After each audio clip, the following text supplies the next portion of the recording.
How is it different from the first? I need to know. Self-dig. I like it. That's good. That's good. Hey, I will tell you this. So I texted him and I said, if you win the championship, you'll be one of 16 guys that now hold, 2 More than or one. more. Yeah.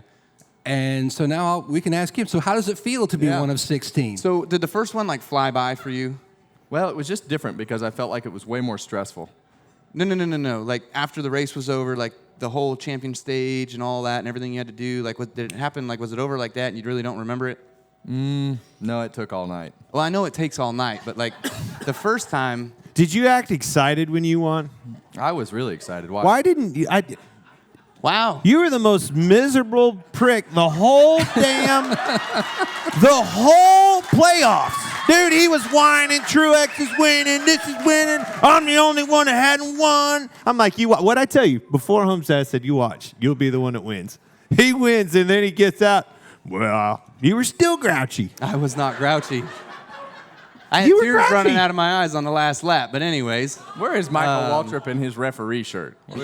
Was he not grouchy at the whole playoff? We need to put him right here. Was he grouchy? Well, I mean, he was a little I hate grouchy. to put you on the spot. He was a little grouchy. Some people... Horribly grouchy. But some in people, the end, you won. Exactly, right? So you ended your losing streak. Correct. With I'm at 0. A championship. What's your losing streak, Bowyer? I was looking at the name of this. You know what they call this? They call this happy hours. Yeah. Happy. I am. Am I not? So was that even more motivation? What? Because they're saying you were Mr. Grouchy leading up to it because, people are like, oh, he hasn't won. Grouch and focus is kind of the same a little. Yeah. I don't like any of you when we go to the racetrack. Like, I could just as soon be racing by myself. Did you really sign him up for this? NASCAR did. You didn't, but so you cried? I had tears out of my eyes. That's good then. So you were emotional. That's good. Yes, I was. I was trying to take it all in and soak it in and figure it all out and understand what this one was and what this one meant different than the first one. And so I slowed this one down. Like, I don't remember much of after the race and seeing people and people are coming, you're pulled every different direction. Where this one now I can actually kind of remember all the stuff that went down and happened. So I was able to slow it down. So felt pretty good. Jamie McMurray told me that when he won the Daytona 500. By the time you get to 7, it must be really slow. Yeah. Yeah. So he told me that he wishes after he won that you would get like an email saying, hey, look, this is going to be your race. So that way you could soak it in the build up. Right. And then when it happens and then the post, because it, like you say, it goes so fast that you're trying to soak it up like a sponge, but there's so many things. Bill Janis is pulling you in 9 million different directions. Yeah.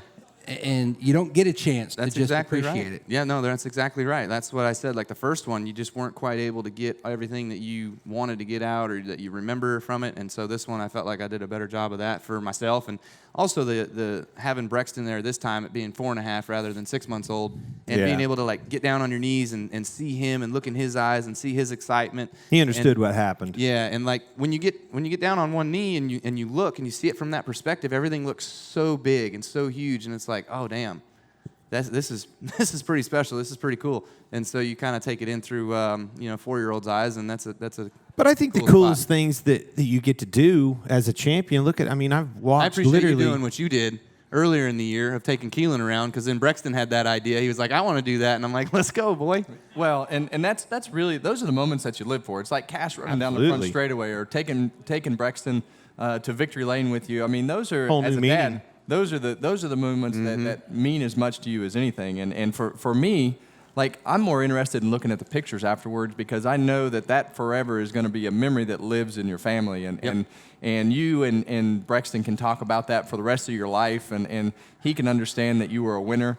He can understand that he was there in that moment. And those are the moments that really motivate me to keep going, just because you want to share those moments with your family.